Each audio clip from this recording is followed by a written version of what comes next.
Hello viewers, welcome to Knock TV. The poem that I am going to explore is The Man of Life Upright, written by Thomas Campion. He was born in 1567 and died in 1620. ये poem हमारे Sindh board के intermediate के part 2 में पढ़ाई जाती है। इसमें है क्या, देखिए अल्लाह ताला के जो बंदा करीब होता है, जो अल्लाह ताला से मोहब्बत जिसके दिल में होती है, उसको दुनिया का डर ख़त्म हो जाता है। दुनिया की तकलीफ़ों को वो आर्जी तकलीफ़ें समझता है। यही इस पोएम में बताया गया है। हम देखते हैं, पोएम की तरफ बढ़ते हैं। और the man of life upright, अगर आप, चूँकि ये पोइटिक डिवाइस में लिखी गई है, ये पोइटिक मीटर में लिखी गई है, और पोइटिक मीटर में कोई बात भी सीधी नहीं लिखी जाती, क्योंकि उसने यूं कह लें कि दरिया को कूजे में बंद करना होता है, इन अ नट शेल। तो फिर वो क्या करता है, अपना मीटर सेट करने के लिए, अपने राइमिंग स्कीम बनाने के लिए, उन शेरों के अंदर एक से ज़्यादा मीनिंग डालने के लिए और अपनी इंटेंशन डालने के लिए वो ऐसे वर्ड यूज़ करता है कि उनका वर्ड भी अलग से होते हैं और उनका जो यूज़ होता है वो भी अपने ग्रामेटिकल रूल से हट कर आते हैं। कभी कभी देखें, इंग्लिश आम प्रोज में हम पढ़ते हैं, पहले सब्जेक्ट आता है, फिर वर्ब आता है, फिर ऑब्जेक्ट आता है और बाकी सेंटेंस होता है। यहाँ आपको ऐसे कभी नज़र नहीं आएगा। एडजेक्टिव अगर नाउन से पहले आएगा तो कभी बाद में भी आ सकता है। सब्जेक्ट अगर वर्ब से पहले आएगा या उसके बाद ऑब्जेक्ट आएगा तो ऑब्जेक्ट पहले भी लगा सकता है वो। तो ये उसका तरीका होता है राइटर का। आप देखें, इसके टाइटल की तरफ देखें, the man of life upright. इसका कोई मुंह सिर आपको नज़र नहीं आ रहा, क्योंकि ये उसने इसकी तरतीब ही बदली हुई है। अगर मैं ये कहूँ कि इसको आप ऐसे पढ़ें, the life of an upright man, एक ऐसे आदमी की ज़िंदगी जो सिराते मुस्तकीम पे चल रहा था। अब ये आपको समझ आ जाएगी। क्या बोला मैंने, the life of an upright man. Upright क्योंकि मैन के लिए आया है, ये एडजेक्टिव है तो मैन के लिए आया है ना, लेकिन लगाया उसने ऐसे है। तो यहाँ मराद है कि एक सिराते मुस्तकीम पे जो आदमी चल रहा है उसकी ज़िंदगी के बारे में बताया गया है कि अगर आप राह रास्त पे हैं, सिराते मुस्तकीम में हैं, तो फिर आपके लिए जो मुश्किलात होती हैं वो मुश्किलात नहीं रहती, वो आपके लिए आसानियाँ बन जाती हैं। कैसे आसानियाँ बनती हैं, यही इस पोएम में बताया गया है। तो पहली वर्स को हम देखते हैं, पहले स्टैंजे को हम देखते हैं। The man of life upright, वो आदमी जिसकी ज़िंदगी सिराते मुस्तकीम में है। The person who is spending his life straightly, जो सीधी ज़िंदगी गुजार रहा है। अब आप कहेंगे वो राइट भी लगा सकता था, राइट भी लगा सकता, राइट भी ठीक होता है, लेकिन अप राइट लगाने का मतलब सिराते मुस्तकीम, राइट में थोड़ी बहुत ही झूल होती है, मीनिंग में फ़र्क डल जाता है। अप लगाने से सिराते मुस्तकीम पक्का रास्ता जिसको वो छोड़ता नहीं है, क्योंकि हम लोग अपने लिए और रूल्स रेगुलेशन रखते हैं, दूसरों के लिए और रखते हैं, लेकिन जो अपराइट बंदा है वो दोनों के लिए सेम रूल रखता है। वो जो अपने लिए पसंद करता है वही दूसरों के लिए पसंद करता है। दैट इज़ कॉल्ड अपराइट, वही सिराते मुस्तकीम पे है। तो यहाँ सिराते मुस्तकीम का तर्जमा करने के लिए उसने वर्ड अपराइट लाया। अप का मतलब होता है वर्टिकल, बिल्कुल सीधा। तो यहाँ मुराद है सही रास्ता, सिराते मुस्तकीम, राह रास्त कह लें आप। वो आदमी राह रास्त पर है। कौन राह रास्त पर है? Whose guiltless heart is free from all dishonest deeds और थॉट ऑफ वेनिटी।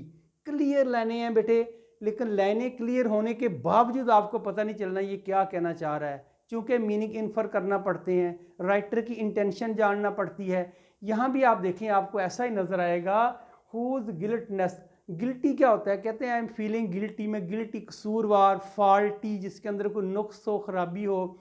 ये कह रहा है उसके अंदर गिल्ट लेस, गिल्ट के साथ लेस जो है ना बेटी, ये लहका लगाया, इसे हम कहते हैं सुफिक्स, लहका। लहका लगा के उसने इसका मतलब बना दिया यूं कह लें इनोसेंट। लेस लगा दिया, लेस एक नेगेटिव सुफिक्स है, एक नेगेटिव लहका है, जिसका मतलब है गिल्ट। गिल्ट होता है कसूरवार, गिल्ट लेस जो कसूरवार ना हो, मतलब इनोसेंट। कह रहा है वो जो इनोसेंट है उसका दिल, कौन? जो आदमी राह रास्त पे है उसका दिल इनोसेंट है, उसका दिल पाक साफ है, और भी कुछ है।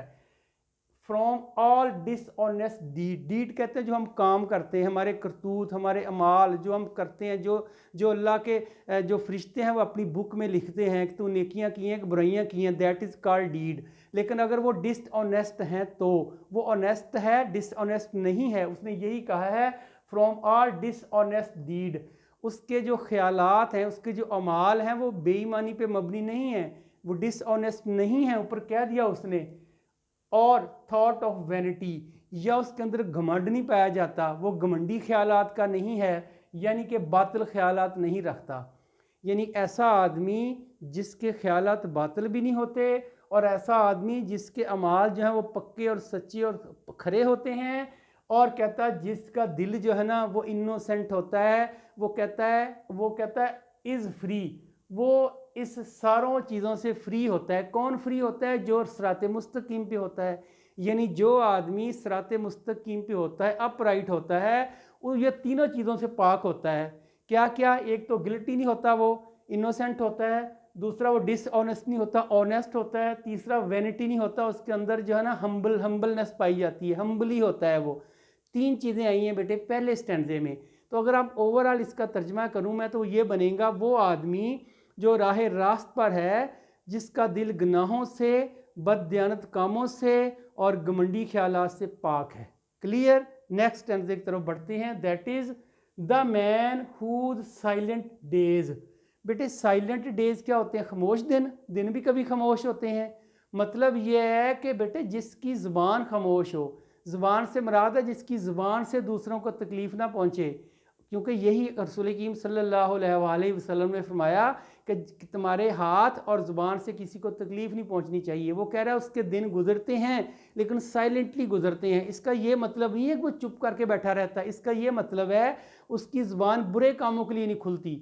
साइलेंट डेज, उसके दिन गुजर रहे हैं खामोशी के साथ, मतलब यह है कि उसकी ज़ुबान किसी को तकलीफ़ नहीं देती। और जो वो खुशियाँ गेन करता है, देखें दुनिया में रहते हुए खुशियाँ भी आती हैं, गमियाँ भी आती हैं। खुशी के लिए ढोल भी बजते हैं, बाजे भी बजते हैं, शादी ब्याह भी होते हैं। लेकिन वो कह रहा है अगले सेंटेंस में, इन हार्मलेस जॉयज़, वो जॉयज़ जब वो खुशियाँ मनाता है ना तो दूसरों को नुकसान नहीं पहुंचाता। उसके ढोल बजने से, बैंड बाजा बजने से किसी हमसाये को तकलीफ़ नहीं होती, वो ऐसा काम ही नहीं करता। यानी खुशियाँ वो भी मनाता है, जॉयज़ वो भी लेता है, लेकिन हार्मलेस। क्योंकि यहाँ आया था साइलेंट डेज, खामोश, यहाँ ज़ुबान की बात हो रही थी तुम्हारी ज़ुबान से। यहाँ आ रहा है हार्मलेस जॉयज़, जब वो खुशियाँ मनाता है वो तो ज़ाहिर है एक फ़िज़िकली मनाएगा ना। तो कह रहा है हमारे हाथ और ज़ुबान दोनों की बात आ गई है। कहता है हाथ और ज़ुबान दोनों उसके हार्मलेस होते हैं। खुशियाँ जो है ना वो नुकसान नहीं पहुँचाते, खुशियों में भी गमियों में भी। और स्पेंड, जो वो गुजारता है, जो वो दिन गुजारता है, खुशी के दिन गुजारता है, वो किसी को नुकसान नहीं करता किसी का। whose hopes cannot delude nor sorrow discontented। बेटे whose hopes, होप होती है उम्मीद, और डेल्यूट होता है मिसलीड करना, डिट्रैक्ट करना, रास्ते से हटा देना। यानी कि जिसकी उम्मीदें, उम्मीदें यहाँ हम नहीं कहेंगे बल्कि वो कहेंगे जिसके पुख्ता इरादे, क्योंकि उम्मीद को इरादा यहाँ कहूँगा मैं, जिसके इरादे उसको डेल्यूट नहीं कर सकते, डिट्रैक नहीं कर सकते, रास्ते से नहीं हटा सकते, मिसलीड नहीं कर सकते। यानी जिसके इरादे उसे रास्ते से नहीं हटा सकते, मिसगाइड नहीं कर सकते, नौर ना ही सारो थी परेशानी, दुख तकलीफ, ना ही उसको परेशानियां जो हैं वो डिसकॉन्टेंट कर सकती हैं, ना शुक्रा बना सकती हैं। कंटेंट होता है शुक्र अदा करना। एक कंटेंट होता है जो आप पढ़ते हैं ना बुक में, कंटेंट, उसका स्याक सबाक, उसकी जो वर्डिंग होती है, दैट इज़ कॉल्ड कंटेंट। यहाँ मतलब आएगा शुक्रगुजारी करना, कंटेंट। और डिसकंटेंट ना शुक्रगुजारी करना।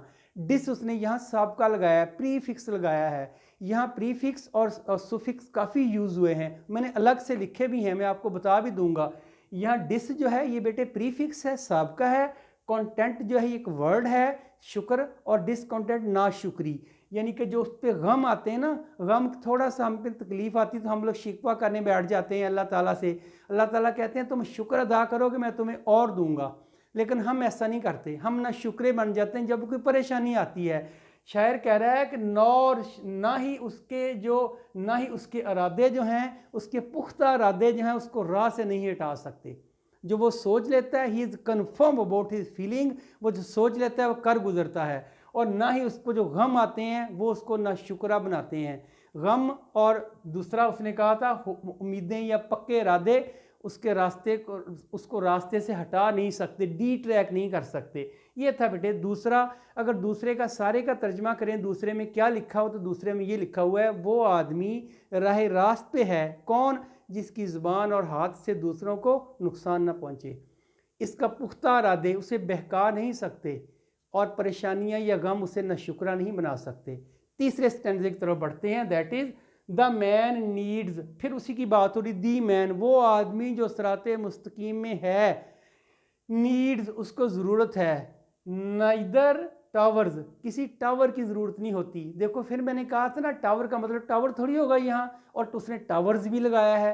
बेटे जो किला होता है ना, किला बंद, जिसमें अपनी हिफाजत के लिए बनाए जाते थे, बादशाह बनाते थे, जो सिपा सलार बनाते थे अपने हिफाजत के लिए, किलों में बंद होते थे, किलों के ऊपर काफ़ी सारे टावर्स होते हैं। ये भी हो सकता है, बड़ी बड़ी इमारतें भी हो सकता है, ये इन्फर करने पड़ते हैं मीनिंग। कह रहा है कि उसको ज़रूरत नहीं है किसी किलों की, किसी फोर्ट्रेस की, किसी फोर्ट की, किले की ज़रूरत नहीं उसको किसी की। क्या कर आगे भी बात है, नॉर आर्मर। देखें जब जंग लड़ते हैं ना बेटे, तो आपको पता है जब अगला अटैक करता है, आप पे छुरा मारता है, बर्शी मारता है, या भाला मारता है, तलवार मारता है, तो बचने के लिए एक लिबास पहना जाता है। उसमें हेलमेट भी होता है, उसमें भी ज़रा बिख्तर कहते हैं लोहे का, मेटल का लिबास होता है, दैट इज़ कॉल्ड आर्मर। कह रहा है उसको अपनी हिफाजत के लिए किसी आर्मर की ज़रूरत नहीं है। He is no need of any armour, उसको किसी ज़रा बिख्तर की, किसी शील्ड की, किसी ढाल की ज़रूरत नहीं है बचने के लिए, क्योंकि वो फेयर एंड स्क्योर आदमी है। और जो फेयर एंड स्क्योर होता है उसको ज़रूरत नहीं होती बचने की, गार्ड रखने की, किले बनाने की, वो साफ़ सुथरा आदमी होता है। हज़रत उमर की मिसाल हमारे सामने है, ईंट का तकिया बना के बाहर ग्राउंड में सो जाया करते थे। उनको पता था मैं सही हूँ, मर गया तो शहीद हूँ, नहीं तो मैं कर रहा हूँ, मैं तो खिलाफत चला ही रहा हूँ। तो बेटे ये बंदा जो होता है, द मैन, दी मैन के साथ लगाने का यही मतलब है, वो आदमी सिराते मुस्तकीम है जिसको ना किलों की ज़रूरत है, नॉर आर्मर फॉर डिफेंस, ना अपने डिफेंस के लिए किसी ज़रा बिख्तर की ज़रूरत है, किसी लोहे के लिबास की ज़रूरत है, किसी शील्ड की ज़रूरत है, ना ढाल की ज़रूरत है उसको। Nor secret wallet to fly, to fly होता है टू गो, जले जाना, स्केप, बचना, जान बचाना, ना उसको जान बचाने के लिए किसी सीक्रेट मोर्चे में जाने की ज़रूरत है। आपको पता है जंग के दिनों में या जब हालात ख़राब होते हैं तो घरों में या घरों के बाहर मोर्चे बनाए जाते हैं, that is called seller. Seller कहते हैं वॉलेट, और सेलर को भी कहते हैं अंडरग्राउंड रूम को भी कहते हैं, बेसमेंट को भी कहते हैं वॉलेट। और जो एक डूम्ड शक्ल का बना हुआ, आर्कड शक्ल का बना हुआ पैसेज होता है गुजरने के लिए, that is also called wallets. तो अब सीक्रेट होता है खुफिया। खुफिया मतलब कि ऐसा वो कमरा बड़ा मजबूत बनाया जाता है जिसके ऊपर कोई गोली या कोई छोटे मोटे जो तोप के गोले वो असर ना कर सकें। इस देखें बैंक में आप जाएं तो वहाँ भी एक रूम बनाया जाता है कैश रखने के लिए, that is also called wallet. वो भी मजबूत बनाया जाता है जिसके दरवाजे मजबूत होते हैं। कहना वो ये चाह रहा है, ना उसको किसी ढाल की ज़रूरत है, ना उसको किसी टावर किले की ज़रूरत है, और ना उसको किसी सेलर की ज़रूरत है अपनी जान बचाने के लिए, मोर्चे की ज़रूरत है। फ्रॉम थंडर्स वायलेंस, वायलेंस होती है जुल्म बर्बरियत, थंडर होती है बहुत ज़्यादा, थंडरिंग, थंडर निकला है बेटे गर्जदार, वायलेंस यानी कि जब जुल्म बर्बरियत का दौर चल रहा हो, जब हर तरफ से परेशानियां हों, जंग लगी हो, कोई और हालात हों, कोई वो हालात दो तरह के हो सकते हैं, या तो नेचुरल डिज़ास्टर हो सकता है या ह्यूमन डिज़ास्टर हो सकता है, या जो कुदरती आफात हो सकती हैं, या फिर वो जो इंसानी आफात हो सकती हैं। इंसान की तरफ से जंग मसलत की जा सकती है, अल्लाह ताला की तरफ से कोई बारिश आ सकती है, फ्लड आ सकता है, अर्थक्वेक आ सकता है, तूफान आ सकता है, कुछ भी आ सकता है। तो कह रहा है कुछ भी हो उसको ज़रूरत नहीं है बचने की, ना उसको सेलर चाहिए, ना उसको डिफेंस के लिए अपना ज़रा बिख्तर चाहिए, ना उसको कोई किले की ज़रूरत है। ये था बेटे तीसरा। अगर तीसरे का सम अप करूँ, तीसरे में क्या लिखा हुआ है, हम कहेंगे वो आदमी सिराते मुस्तकीम में है जिसे अपनी हिफाजत के लिए किले या शील्ड या ढाल की ज़रूरत नहीं है। और ना ही उसे जुल्म बर्बरियत से बचने के लिए किसी खुफिया तय खाने की ज़रूरत है। क्लियर। चलते हैं स्टैंजा नंबर 4 की तरफ। He only can behold, behold होता है देखना, यहाँ मतलब आएगा टू फेस, सामना करना, वो सामना कर सकता है। He has a dare, he has a courage to face, उसको सामना करने की हिम्मत है उसके अंदर। किस चीज़ का सामना करना, आगे आ रहा है। विद अनफ्राइटेंड आइज, बेटे अन यहाँ फिर साबका लगाया यानी प्रीफिक्स लगाया है। अन प्रीफिक्स है, फ्राइटेंड होता है डरना और डराना, दोनों मतलब होते हैं फ्राइटेंड के। अनफ्राइटेंड मतलब न डर, जो ना डरे। आइज होती आंखें, ये निडर आंखें, ऐसी आंखें जिनमें डर ना पाया जाता हो। कह रहा है विद अनफ्राइटेंड आइज, निडर आंखों के साथ वो सामना करता है। किस चीज़ का सामना करता है, निडर आंखों के साथ। ही हैज़ टू फेस, सामना करता है किस चीज़ का, ये the horror of the deep and terror of the skies, दो चीज़ों को वो फेस करता है। दो चीज़ें उसके सामने आ रही हैं। एक तो कह रहा है कि उसको horror of the deep, deep बेटे गहरे को कहते हैं। गहरा क्या हो सकता है, ज़मीन के नीचे क्या है, या तो पानी हो सकता है, कुछ समुद्री तूफान आ सकता है, उसका सामना कर सकता है। यहाँ मुराद है अर्थक्वेक, जलजला आना, चूँकि वो डीप है, गहराई से आता है। आसमान से क्या आ सकता है, बारिश आ सकती है, उससे फ्लड आ सकता है। आसमानी आफत भी आ सकती है, आसमान से और गोले भी बरस सकते हैं, कुछ जंग भी हो सकती है, इंसानी आफात भी हो सकती है, और नेचुरल भी हो सकती, कुछ भी हो सकती। जो भी आफात आएँ, जो भी मुश्किलात आएँ, उनकी बात कर रहा है।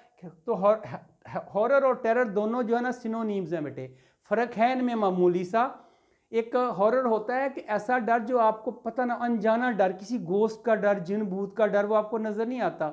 और टेरर होता है जो आपको नज़र आता है चीज़, कोई बम शम्ब है, कोई फ्लड आ गया है, कोई आपको अर्थक्वेक आ गया है, that can be seen, that can be felt. तो कह रहा है हॉरर या टेरर, खा वो डीप हो यानी खा वो ज़मीन के नीचे से आते हों, खा वो आसमान के ऊपर से आते हों, उसकी आंखों में, वो आंखें निडर आंखों से उनको फेस करता है। उसको पता है कि चले गया तो सीधा सीधा जन्नत में है, और ना ही गया तो कोई बात नहीं। अल्लाह ताला जो करता है, अल्लाह ताला के करने को हम रोक तो नहीं सकते। वो अल्लाह ताला पे कॉन्टेंटेड है, वो नाशुक्रा नहीं है, इसलिए वो कह रहा है कि उसको वो फेस करता है। ये था बेटे चौथा। चौथे में अब सारों में क्या बात आई है, ओवरऑल ये आया है, वो निडर आंखों से कुदरती आफात और इंसानी आफात का सामना करता है, यानी नेचुरल डिज़ास्टर और ह्यूमन डिज़ास्टर को फेस करता है बोल्डली और निडर आंखों के साथ। अब हम बढ़ते हैं पांचवें स्टैंडे की तरफ। पांचवें स्टैंडे में है दस स्कॉर्निंग ऑल द केयर्स, केयर करना होता है एहतियात करना, कॉशन, कॉशन नहीं होता जिसे हम कहते हैं ना थ्रेड या धमकी, किसी को कॉशन देना, किसी को एहतियात करने को कहना, दैट यहाँ मुराद होगा इसका धमकी या कॉशन या थ्रेड्स। और कह रहा है दस, इस तरह स्कॉर्निंग ऑल द केयर्स, केयर्स होती है कॉशन, और स्कॉर्निंग होती है पसे पुछ डालना। स्कॉर्न होता है रिजेक्ट कर देना बेटे किसी चीज़ को। वो सारी की सारी धमकियाँ यानी परेशानियाँ, यहाँ मुराद है परेशानियाँ, यहाँ मुराद है, केयर्स का मतलब है यहाँ परेशानियाँ। वो सारी की सारी परेशानियों को रिजेक्ट कर देता है, वो एक्सपेल कर देता है, ख़त्म कर देता है। लिखे भी हैं मीनिंग, मैंने साथ भी लिखे हैं, मैंने बता भी रहा हूँ, इंशाल्लाह क्लियर हो जाएंगे। कह रहा है वो सारी की सारी परेशानियों को रिजेक्ट कर देता है, रिपेल कर देता है। क्यों? That fate and fortune brings, जो फेट और फॉर्चून लेके आती है, ब्रिंग होता है लाना। देखिए बेटे फेट और फॉर्चून में क्या फ़र्क है, आपने पहली पोइम में पढ़ा है फेट बुक, अल्लाह ताला ने हमारी फेट बुक छपाई हुई है, यानी कि जो मुकद्दर की किताब है, जो हमारे किस्मत में लिखा है वो छपाया गया है। और जो ज़ाहिर हो जाता है अच्छाई में वो फॉर्चून होती है। फॉर्चून दौलत को भी कहते हैं, और दौलत और जायदाद को भी कहते हैं फॉर्चून। यहाँ मुराद दोनों सिनोनिम वर्ड हैं। इसका मतलब जो हमारी किस्मत में, जो हमारे मुकद्दर में, जो हमारा मुकद्दर हमारे लिए लेके आता है, हमारा मुकद्दर लेके आता है खुशियाँ तो खुशियाँ, हमारी किस्मत लेके आती है गम तो गम। दोनों को वो कह रहा है, दोनों को वो कह रहा है कि जो परेशानियाँ हों या खुशियाँ हों, अगर खुशियाँ हैं तो वो एक्सीड नहीं करता, अगर परेशानियाँ तो भी एक्सीड नहीं करता, यानी गमी की तरफ एक्सीड नहीं करता और उधर खुशी की तरफ एक्सीड नहीं करता। फिर देखते हैं हिज बुक। अब देखें यहाँ तक बात पहले और है, कह रहा है वो सारी की सारी धमकियाँ, परेशानियाँ, क्वेश्चंस को रिजेक्ट कर देता है जो किस्मत और मुकद्दर लेके आते हैं। बस ख़त्म। दो लाइनों का ये मतलब है, वो मुकद्दर और किस्मत के लाए गए तमाम क्वेश्चन को रिजेक्ट कर देता है। क्लियर होगी बात दो सेंटेंस में। अगले दो में अगली बात आ रही है, his book the heavens he marks. बेटे बुक, इसको देखें, बुक के स्पेलिंग में ना बी कैपिटल डाला उसने, आप उठा के देखें बी कैपिटल है, इसका मतलब खास बुक की बात हो रही है। वो बुक जो फरिश्ते हमारे दो कंधों पे बैठे ना, करामन कातबीन, वो लिखते हैं हमारे गुनाह और नेकियां अच्छाइयां बुराइयां लिखते हैं, उस किताब की बात कर रहा है। कह रहा है वो जो आदमी है ना जो सिराते मुस्तकीम में चलता है ना, वो उस किताब के अंदर ऐड कर रहा है कुछ। क्या ऐड कर रहा है? नेकियां ऐड कर रहा है। किस लिए? हेवन में जाने के लिए, जन्नत में जाने के लिए, ये अल्लाह ताला का कुर्ब हासिल करने के लिए। चूंकि अल्लाह ताला को देखने के लिए आपको मरना होगा, मरने के बाद जन्नत में जाना होगा, फिर अल्लाह ताला का दीदार आपको हो सकता है। वो कह रहा है कि वो अल्लाह ताला का कुर्ब हासिल करने के लिए, जन्नत में जाने के लिए। अब आए जरा सेंटेंस की तरफ। हिज बुक, अपनी किताब, जो उसकी किताब है, बुक कैपिटल है, यानी ये बुक जो कांधों के ऊपर फरिश्ते बैठे लिख रहे हैं, इस बुक की बात कर रहा है। द हेवंस ही मेक्स, वो जो हेवन में ही मेक्स, वो बना रहा है उसको, वो बनाता है। क्या बनाता है? उसमें इंक्रीज कर रहा है कुछ, अपनी डीड इंक्रीज कर रहा है। ही मेक्स, वो बनाता है उसको। क्या बनाता है? हेवंस, आसमानी, यहां से मुराद है जन्नत की। अपनी किताब को वो जन्नत की किताब बनाता है। क्लियर होगी बात? ये देखो, मैंने फिर कहा है कि मीनिंग इन्फर करने पड़ते हैं, मीनिंग डायरेक्ट नहीं निकलते। वो किताब को बनाता है जन्नत में जाने के लिए, ऐड करता है कुछ, और उसने बता दिया। अगली बात यह है, फिर बेटे कुरान पाक में अल्लाह ताला फरमाते हैं कि ए अक्ल वालो, तुम मेरी तख्लीक पे गौर क्यों नहीं करते? चूंकि ये सिराते मुस्तकीम पे दिखाया गया, यही काम भी ये करता है, यही काम करता है। हिज विजडम, चूंकि अक्ल वालों के लिए अल्लाह ताला कहते हैं अक्ल वालो तुम मेरी तख्लीक पे गौर करो। आसमान में क्या है, ज़मीन में क्या है, दुनिया में क्या है, मैंने चीज़ें कैसे बनाई हैं, उनकी बनावट पे गौर करो, सोचो। क्यों नहीं सोचते तुम लोग? अक्ल वालों को बार बार अल्लाह ताला कह रहे हैं। यहाँ उसने अक्ल इस्तेमाल की है, हिज विजडम, उसकी अक्ल जो है या सोच जो है, हेवनली थिंग्स, आसमानी चीज़ों के बारे में सोचती है। वही मैंने कहा ना जो कुरान कह रहा है, क्योंकि ये सिराते मुस्तकीम में सारी बातें according to Deen, according to Allah करेगा, अल्लाह के मुताबिक, कुरान के मुताबिक, दीन के मुताबिक अच्छी बातें करेगा। खा वो बाइबल के मुताबिक हों, ज़ाहिर है वो भी आसमानी किताब है, तो वो किताब भी आसमानी किताबों के मुताबिक ही सारी बातें करेगा। वो कह रहा है तुम गौर क्यों नहीं करता?